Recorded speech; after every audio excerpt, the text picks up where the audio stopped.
live in the Gun Hill, from Freeman Street to Prospect Avenue, Fordham Road, Co-op City to Elder Avenue, Valley Park, Eaton Wall to Bronx River, Bronx Deal, Soundview, Esbar, baby. I'm boogie down like this Choke King, man. We go within the playground. Hey, everybody in podcast land. Welcome to the Bronx Music Podcast. I am thrilled with our guest is John Pinamonti. Let's have a round of applause for John Pinamonti. This is our 12th episode of the Bronx Music Podcast, which means we've done it for a year, all the way around, once a month, the first Sunday of every month at 1 o'clock at the best concert venue in the Bronx, voted twice in a row, 2 years in a row. And the place is The Artist at 249 City Island Avenue. And I just wanted to say a word about the 12 months before we greet our guest for today. The first thing is, here's all the guests we've had. Here are the 12 guests. Elliot Glick, whose house it is, so he was the first guest. We had the best R&B band in the Bronx, the Morrisania Band Project. We had Bobby Sanabria and Jade Ledesma, who were here. I don't think Bobby, as a 9-time Grammy nominee, needs any introduction. Jax Del Rec, a women's hard rock band that can blow the roof off of any place. We had your buddy and my buddy Johnny Seven here. We had Platinum Boy Amadeus, who has produced for J-Lo and Justin Bieber, and had recently been inducted into the Bronx Walk of Fame. We had opera singer deluxe Linda Colazzo, a woman from Hunts Point with a voice of such range and beauty. We had Russ Velasquez, who produced so much music, it's ridiculous, including all of the Sesame Street music. So that was a lot of fun. We had Richard Picasso was our 9th show. Richard is a yo-yo guy, and he does hip-hop, and he raps to the rhythm of doing his yo-yo thing. And just like John is sitting here with a guitar, he just kept yo-yoing while we were talking. Then in the 10th show, we had Penny Prince, who is a professor at Lehman College, but more importantly, the writer of musicals. And she brought 2 of her students who perform in the musicals with her. Our last guest was one of the founders of hip-hop, one of the greatest, most innovative people in the history of the Bronx. Grandmaster Caz was here. And now in our 12th program, it is John Pinamonti. Nice to have you with us. What am I doing here? I think we all know, and we're going to find out. But I just wanted to say a word about what this is about and what the philosophy is here. In my work in the Bronx, I do all the all the problems, all the elected officials, all the politics, all the development, the housing, the crime, the education, everything going on, and we all know what is the image of the Bronx and everything else. And I just shut myself out to all of it. Because when I walk into a deli, and it doesn't matter what neighborhood it is, when I go to the Sunday market in Riverdale, when I just greet people in the Bronx, when you ride the subway, Bronx people work and live at a different level than all that other stuff that everybody thinks about us. And the foundation for all of that stuff, for all the immigrants that come from Ireland and come from Korea and come from the Dominican Republic and Puerto Rico, of course, and all the other countries that I'm not naming, they all come here with their music. And that level is the level that I believe is the foundation of the Bronx. That's what fuels us.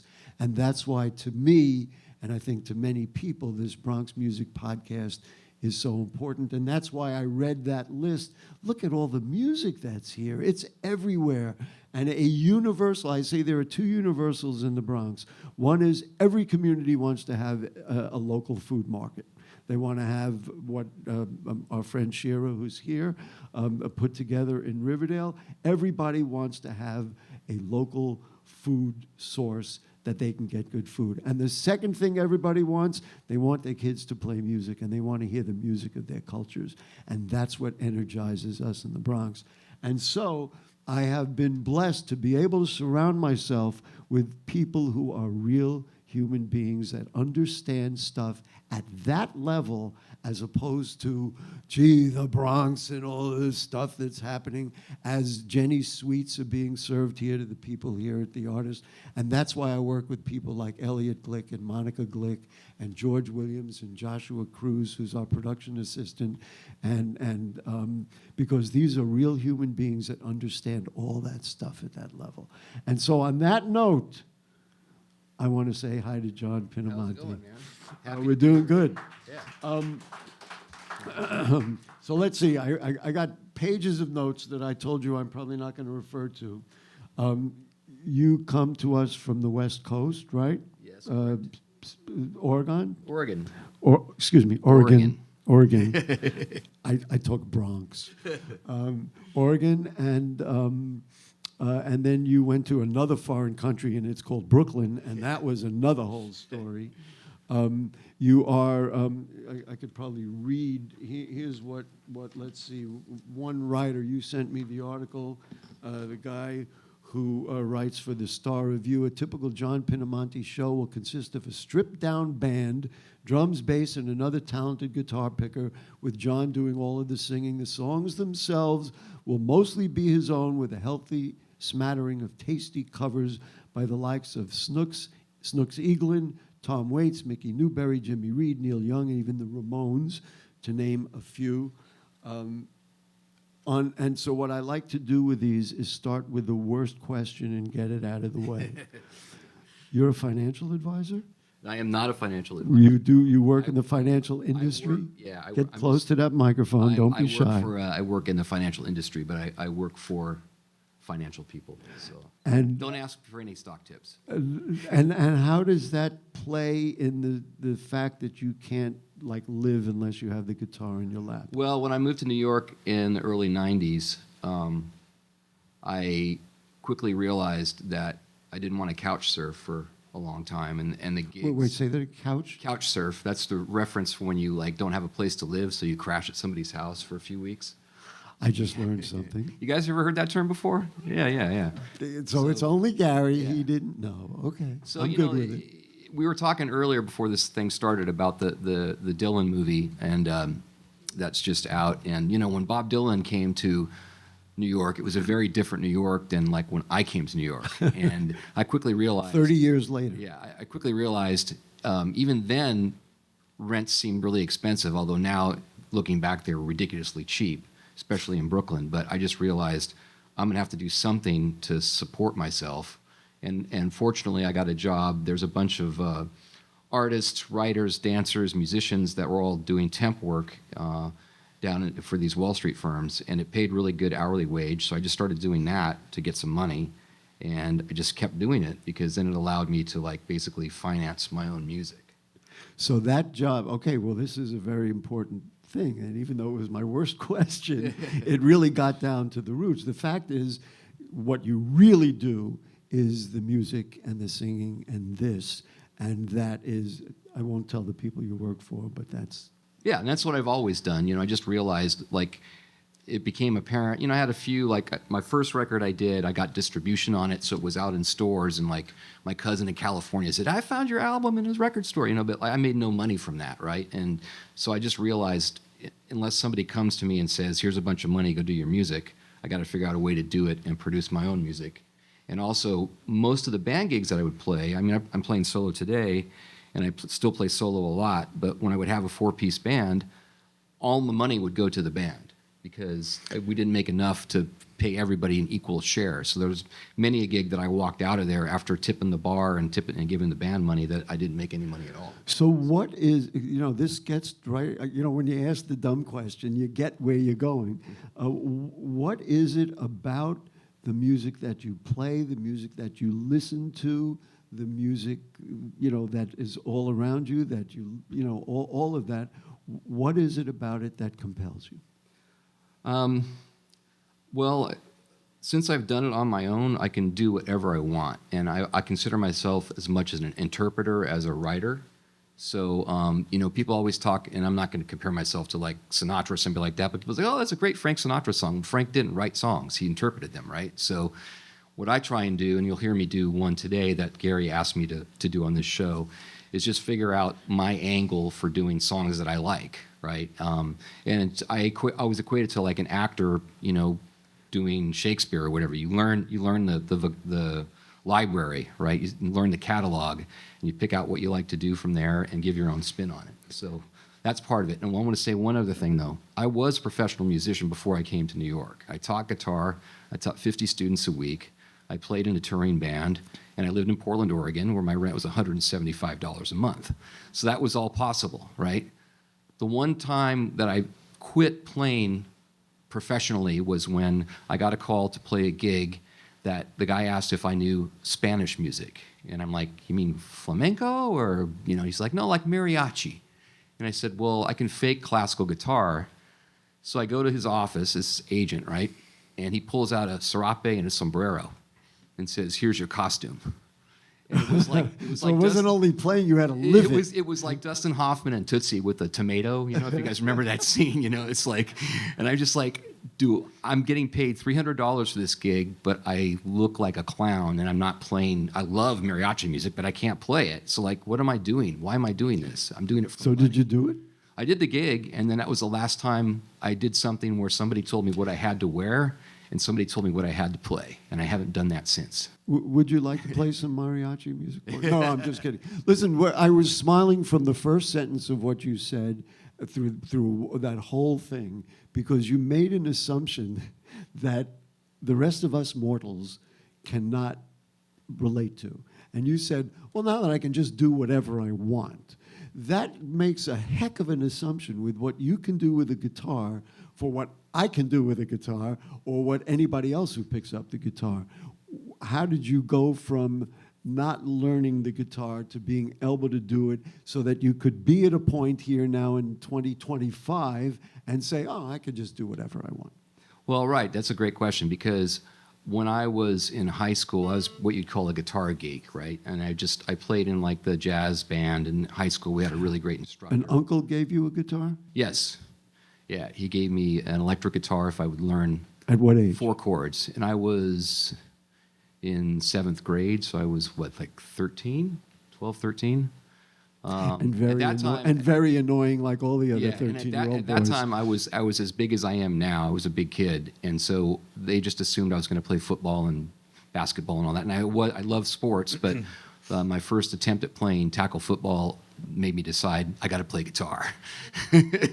So but you were compelled to play that guitar, even at that age. And I would love to get into that germ. What was it that compelled you? Was it listening to Bob Dylan and the Beatles? Well, I think it really, when I look all the way back, it was summertime and being bored.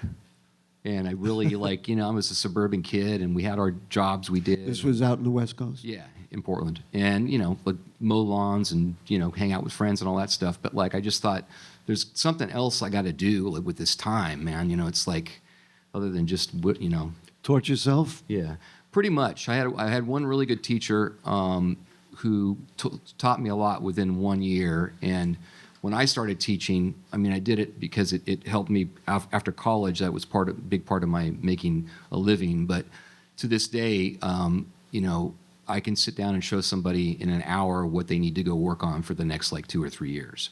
And that's kind of what I learned myself. I was like, I can just go and start working on this, and I get to a point to where I know it, and then I can add on. And you didn't really have a formal training in music or anything like that. It just kind of came. Yeah, because when I watch you play, it just kind of comes to you. You can hear what you have to, the melody line, so to speak, and then you can hear more. Yeah, and that just comes from practicing and from listening. I've always been a big listener, and just the stuff that you absorb by osmosis, if that's the right word. Do you listen every day? You play every day?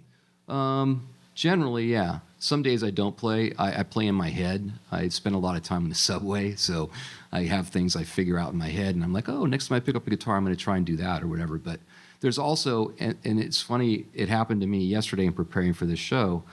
there was just a new thing that I threw in that I'd never done before. And that's happened to me since I've played guitar. There's always something new. You think, oh, well, there's X amount you can learn, but you can't. I mean, that's why geniuses that play the guitar or any instrument keep playing it, because you constantly explore and you learn new twists to things. Even if it's a song you've played a million times, you can figure out a new way to do it, you know. And you know, I love to tune into that creativity, that you hear something else that could be done, or you say, hey, why don't I try it this way?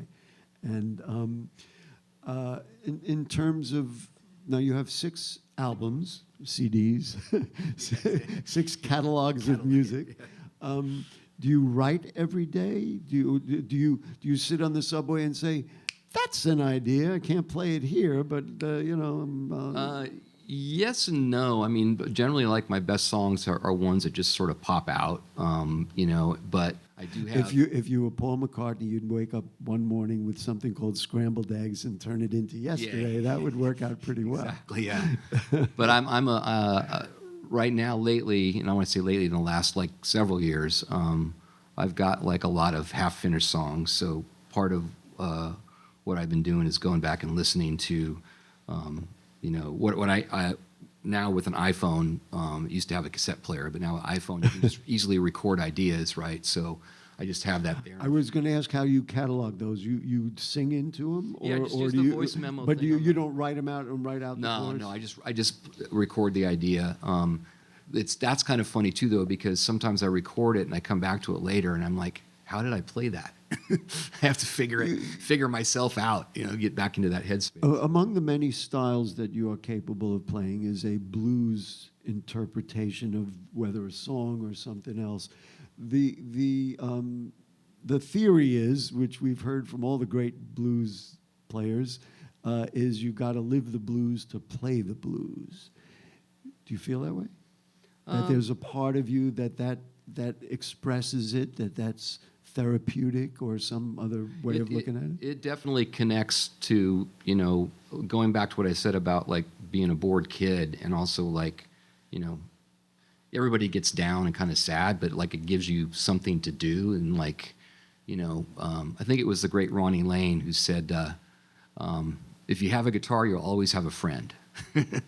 You know, and part of that I can relate to, but also, besides whether you have the blues or not, it's just listening and being around it. And I quickly learned that the people understanding it. Yeah. And that you have the enthusiasm for it. So like you want to be around the people that do it, or around the records that you hear it being done. And that's how, you know, when you mentioned my style of playing and how you could hear certain things, like a big part of my finger picking is just doing this.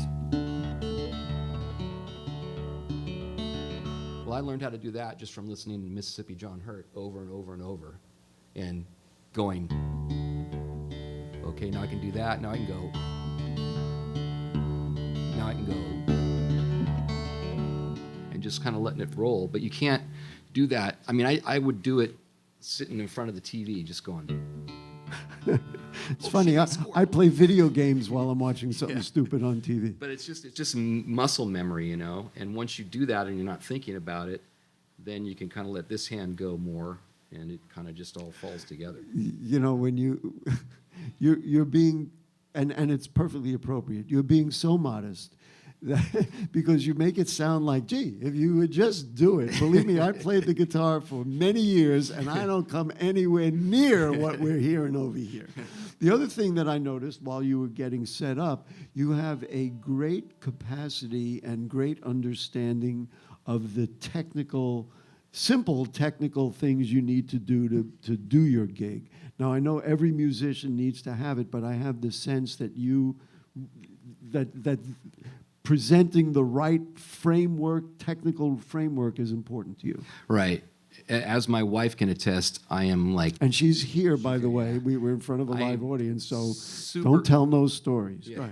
I'm super anal about like my equipment and like preparation. I could tell right away. Making sure that, you know, everything works, and I'm always there, you know, if the gig's at 8 o'clock, I might start at 8:03, but I'm, you know, punctual, and like I've always had that attitude, like, you know, and I've worked with players, you know, who show up late, or they don't have, oh man, I forgot this, I forgot that. Musicians. Yeah, and so I just pride myself on being professional. That was the other thing too. A lot of the blues guys, John Lee Hooker comes to mind. He always had a hat. He always had really great socks. He wore slacks and a shirt with a collar. I have never presented it like I have never played in a t-shirt. Let me put it that way. Uh-oh. Now you made me feel a little But that's guilty. okay, because it's Mets. The other thing which you wanted to make sure to talk about is, and I think it's part of this whole realm of understanding you and your music, is the instrument that's on your lap. Yeah, I brought two guitars today. This one is a what they call a resophonic, or resonator guitar. It's a metal body, and you see this big cone here. And these guitars were created in the 20s and 30s before amplification to basically make the guitar louder. So it's a lot tinnier and brighter. If I play it really hard, it projects pretty well. And then like the old blues guys would want that because they were playing in a room this size, with no amplification, so they have to cut over the din of the crowd. And so it cuts. That is a word I know from working in audio and music for all these years. It cuts even without amplification. Yeah, and this is actually, we have it plugged in today just for the podcast purposes. That's what this is here. It's a little pickup under here, you can see. But it's pretty loud, on its own. And how do you choose what song should go with it? Right. So traditionally, this is where I'm connected to my studying of blues music and whatever. You would always see old blues guys playing this. Son House played one of these. They're just Bucco White was another guy that played. They're called national guitars, or dobros. Dobro is a word I've heard. Yeah, right. That's the Dopiero brothers, dobro. They're really? One of the creators of this instrument. Yeah, they're from Czechoslovakia, I think, which is really interesting. But without going into the whole history of this guitar, I will say learning open tunings, which what this guitar is. If you have a regular guitar, you have to chord it, but this guitar is just tuned to an open D chord. So why would you do that? Well, the old blues guys would do it because a lot of them played slide, and so that way you don't have to worry about holding the chord down. You can go,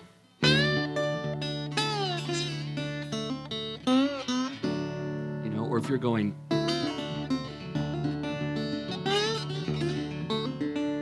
so I can do all that with a slide, and I don't have to do anything with this hand for this part. It's just the open chord, okay? So once I figured that out, we're leading into the Dylan tune you want me to do?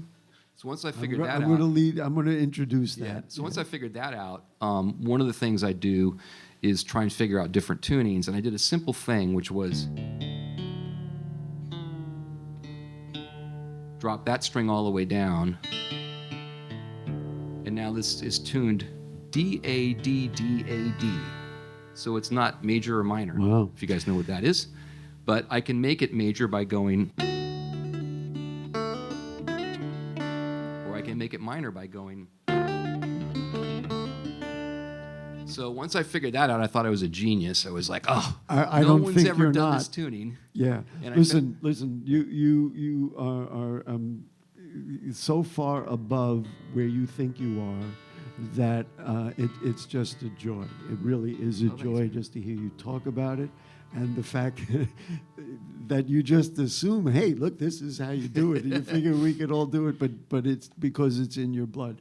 So this is what happened. My wife, as many people know, is an artist and sells her beautiful hand-painted boxes at art fairs. I was at the Hudson River Park, I guess about a year ago. Yeah. And, I was enjoying the art show. And then there was some music there. It was put on by the Kingsbridge Riverdale Van Cortlandt Development Corporation. And there was some music there, and there was a guy sitting there, and I thought he was freaking good. And it was you.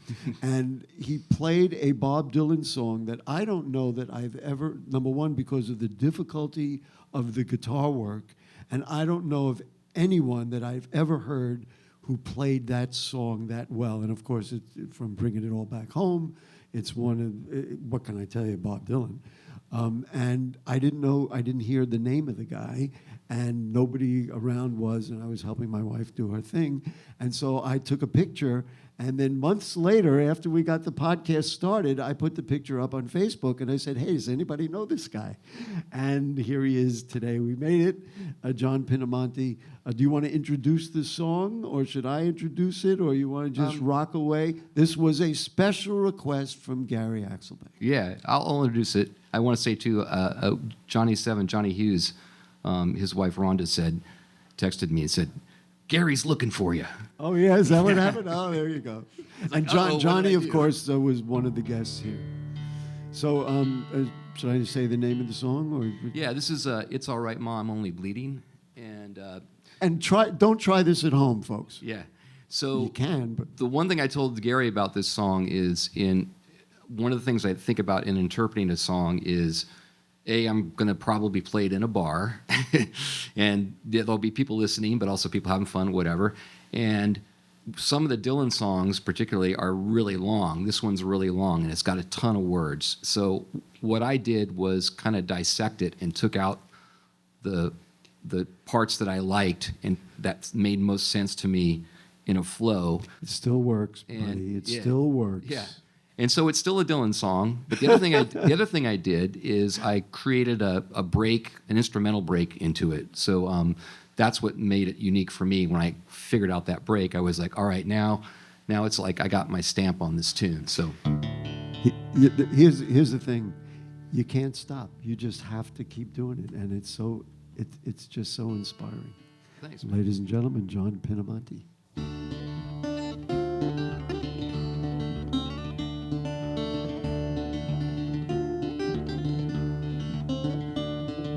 Darkness at the break of noon, shadows even the silver spoon, the handmade blade, the child's balloon, eclipses both the sun and moon. To understand, you know too soon. There is no sense in trying. Well, pointed threats they bluff with scorn. His suicide remarks are torn from the fool's golden mouthpiece, a hollow horn lays wasted words and proves to warn that he not busy being born, is busy dying. So don't fear if you hear a hollow sound, mama, in your ear. Well, it's alright, ma, I'm only sighing.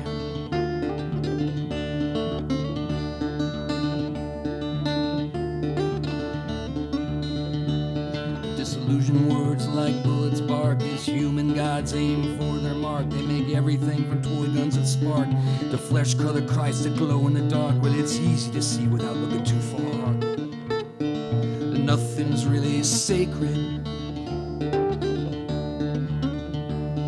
And preachers preach of evil fates, and teachers teach that knowledge waits and can lead to $100 plates, while goodness hides behind its gates. And even the President of the United States sometimes must stand naked. And though the masters make the rules for the wise men and the fools, well, I've got no one more to look up to.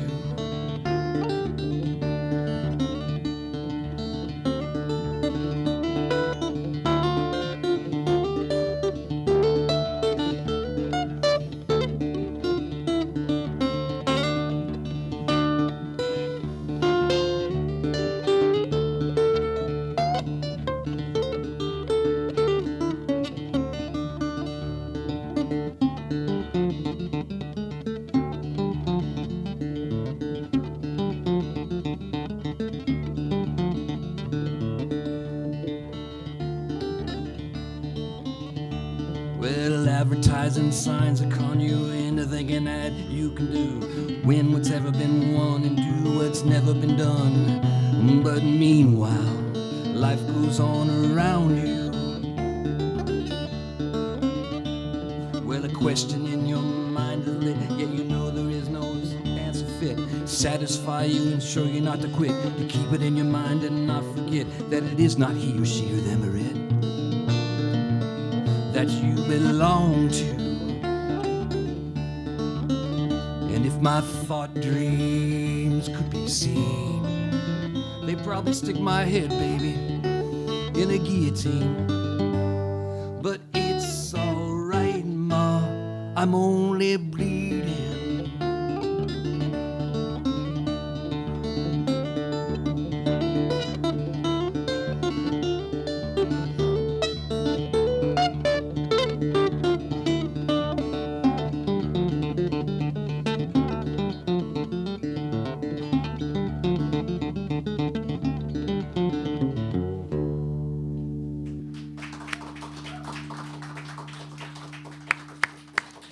That is a bitch to play, I tell you. The strings. I have to catch my breath. Just so wonderful. Another round of applause for John Pinamonti. And you know, in a way, it's probably more contemporary than it might have been, of course, because of the movie that's out there and all the talk about Bob Very Dylan. timely, I want to ask you, this is such a stupid thing, and it's just me living in my own little world of the Bronx. When John had mentioned to me that he had played in a club called Sonny's Bar, right? Yeah. In Red Hook. And I apologized to everybody in New York City. All I could think of was, because I went to summer camp up near Red Hook, New York, and I was thinking, oh, gee, he was upstate in New York. Forgetting, of course, that Red Hook was in Brooklyn. Right. And so you played it at Sonny's in Brooklyn. Yes. Right? Yes. You like playing there. Now you play it on Bielbacht, right? Right. And now you're here at the Artist. To me, they're all like the same, right? This is the same kind of, you like playing in this kind of coffee house, local play. I mean, sure, you'd love to play at Madison Square Garden. And, Yeah. you know. Well, you know, it's funny. So I was dear friends with Sonny Balzano, who's spelled Sunny. You know, when I first started playing there, it was Red Hook was just like this desolate, like, part of Brooklyn, and you had to really want to go there to get to the place. But there was a lot of people that went there, and it was a really warm community feel, just like this place is. You know, there's art and music and, you know, People. Real people. And it's funny, all these years later, when friends a year or two ago came up to see me that were the old Red Hook crew, they all came up to the Bronx to go on Bielbacht, and they're like, wow, this is kind of like Sonny's. You know, they related to that. I had that sense, and you have a regular gig. I don't know exactly how many times, but you play there very often. This music works very well in this sort of venue, is what I'm saying. Yeah, and, yeah. And you feel comfortable. That's, I guess, the most important thing. Yeah, and Because it you works. It works well. I mean, I do play with drums on occasion, but it works really well. Like my regular gig is a trio with a vocalist and a bassist, upright bassist, and me, right? And also I play solo too, so that all kind of works in this kind of space, and you know, just the acoustics and everything. You know, I haven't heard every song on all the 6 CDs, but there was one that caught my eye, Willie Mays. Oh yeah, He has a song about, and it's not that. Remember, there was that old song, "The Say Hey Kid." yeah. But that's not this one. No, this is a very serious song about 2 kids. One goes to Vietnam and one doesn't. But their connection as kids was through baseball. That's how they met.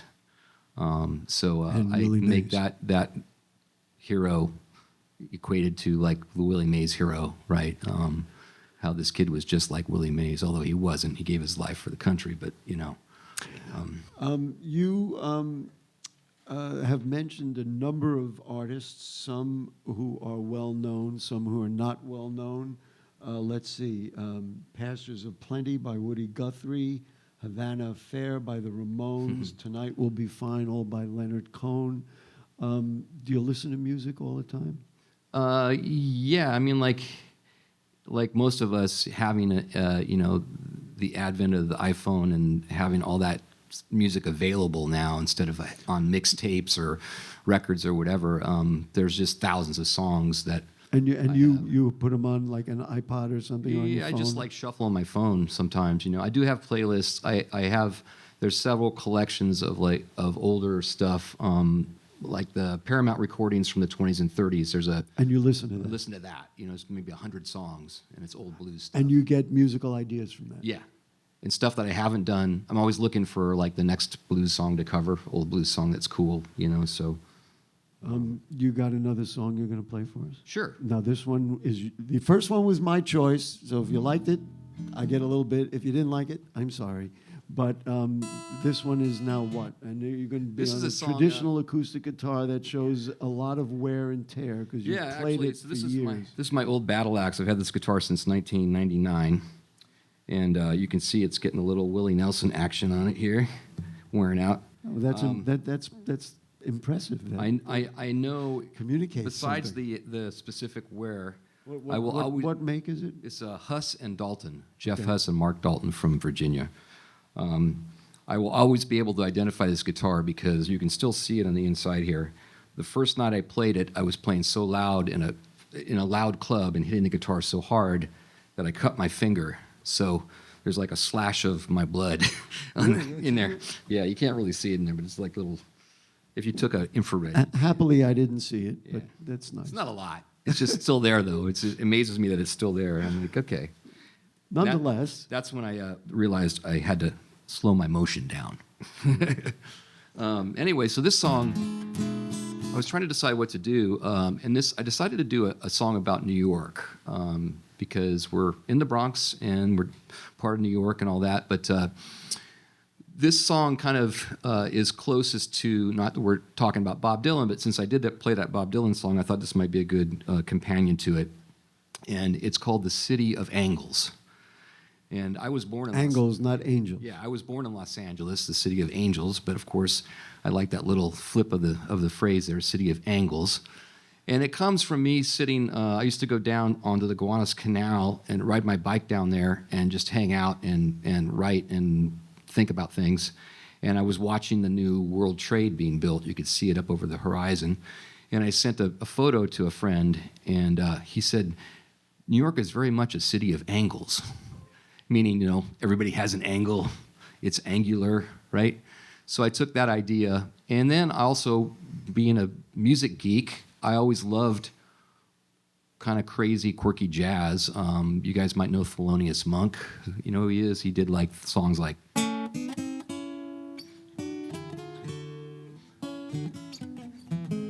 that kind of stuff. I can't really play it. But anyways, all this angular... Yeah, he can't really play it. Yeah.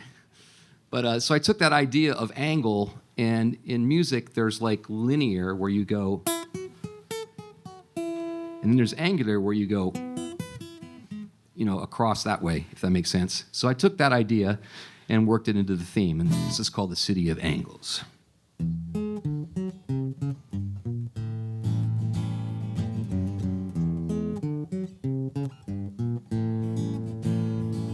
Well, the devil's hunch across the bay, the angels fly out in L.A. I get cut when I go play in the city of angles. Lines are drawn and then intersected. Truth is told and then rejected. Common sense is neglected in the city of angles. Yes, it is now. Well, horizontal ways and vertical means, cigarette butts and magazines, hiss and hum of 8 million machines in the city of angles.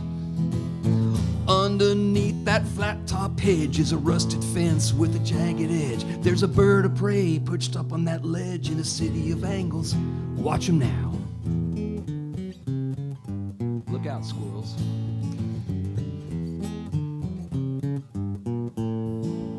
I'll take it, son.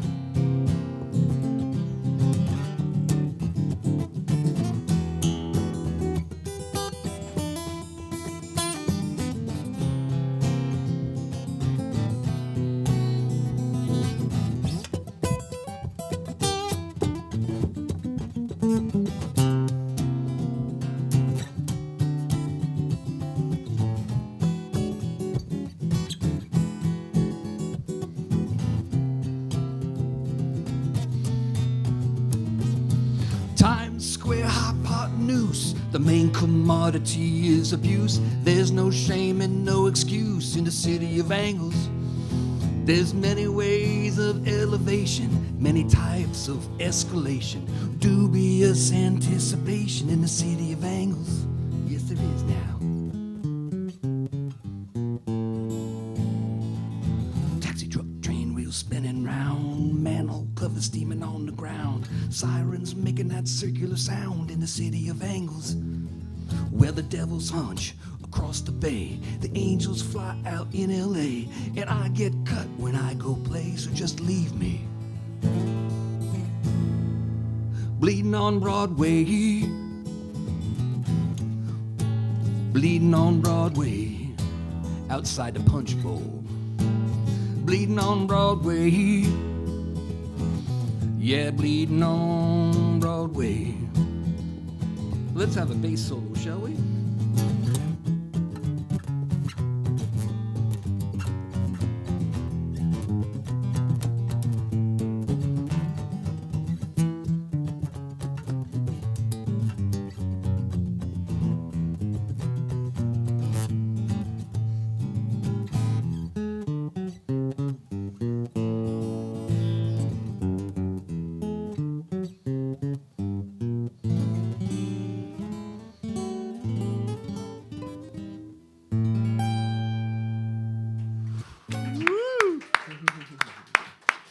Yeah. By the way, that riff there's 12 tones in music. That riff has 10. So it has 1, 2, 3, 4, 5, 6, 7, 8, 9, and then 10 down here. Something like that. There was one word that got me, and I think I know the origin of it, and you were talking about Broadway, and then you said near the Punch Bowl. That, for those of us who live in that part of the Bronx, we know that that's a bar on the corner of 238th Street and Broadway. That's where it's from? Exactly. Yep. There you go. Yeah.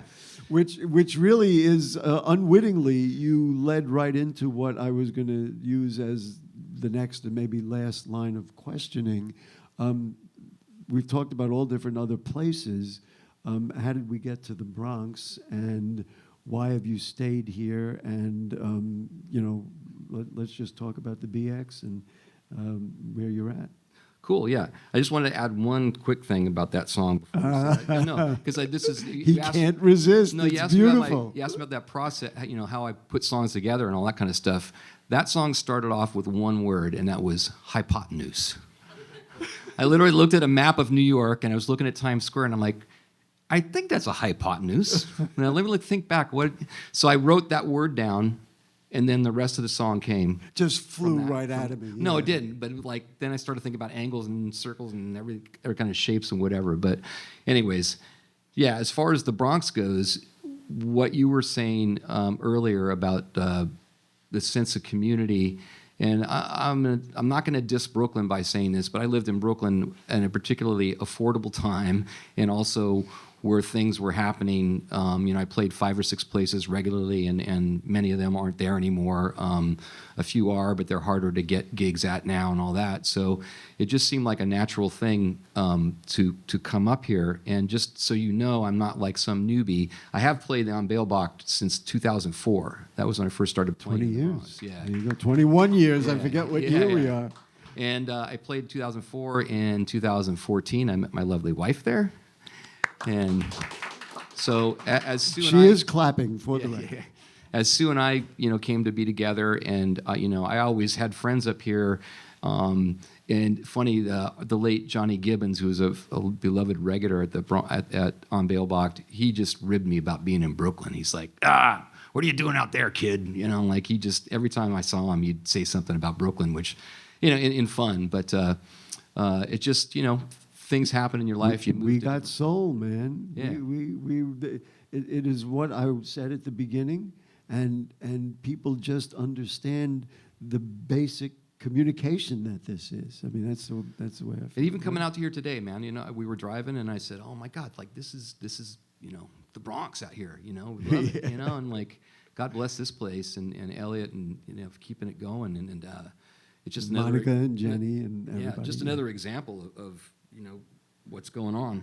Yep. What will continue to go on. So we have a ton of time. Can I be really greedy and ask you to play something else? Sure. I knew if I asked. And then we'll close. Listen, it's johnpinamonti.com. No, it's just pinamonti.com. Pinamonti.com. And the music is available, you say, on Apple Music? It's on iTunes. It's on, you can buy it on Amazon. It's on, Spotify. And if you want to sample stuff, if you go to pinamonti.com, all the music is there. You can't download it, but you can hear it and make your choices and say, well, I like this CD. And if you wanted a cross-section of all of them, it's called JP's Jukebox, and it's kind of like greatest songs. Yeah, exactly. Yeah, I since I have 6 albums out, I wanted to figure out a way for people to go on my website and quickly hear a cross section of stuff. Just to I did it. Yeah, and I will mention too, if you guys, anybody out there likes the music and wants to come hear me play, I am playing a band gig, which I don't do too often, at On Bale Block on February 7th, which will be a 4-piece band. Well, I'm gonna twist Elliot's arm to say, hey, maybe you should come out to City Island a little more often. Yeah. Yeah. So here we go. What do we got? This is a song I wrote. It's on my second album, and I wrote it. My dear friend Scott Anthony, who's a great producer and musician, has done all my records with me. Has a wonderful space called Storybook Sound in Maplewood, New Jersey. Anyway, like I thought Red Hook was upstate. Yeah, exactly. Yeah. But anyways, this song, he was having a stretch of bad luck, and as we all do in time, so I wrote this song called Bad Luck Grows.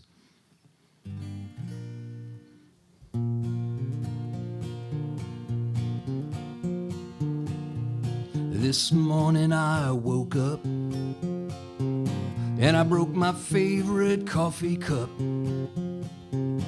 I just stood there shattered in the silent light.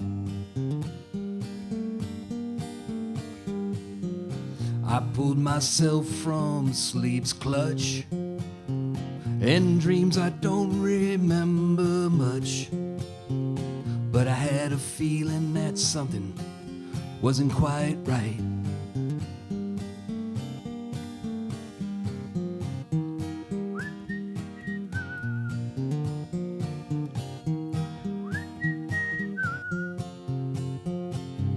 So I go whistling through graveyards, and I try to ignore tarot cards,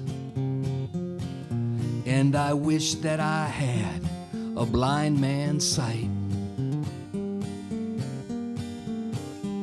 But I step on all the cracks and break every mother's back, and I knock on wood, but it does no good, I know. My bad luck grows.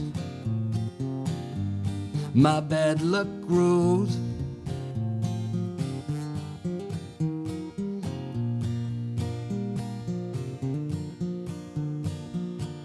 Many mirrors I've shattered. I've walked beneath countless ladders, so I don't see how it really matters anymore. No, there's nothing that I can do to change the way I am. Well, I guess that I'm just high, dry and damned. So I knock on wood, 'cause they say that I should, and then I spill all the salt and everything's my fault. I rub my rabbit's foot, but my trouble stays put, I know. My bad luck grows. My bad luck grows. Yeah, my bad luck grows.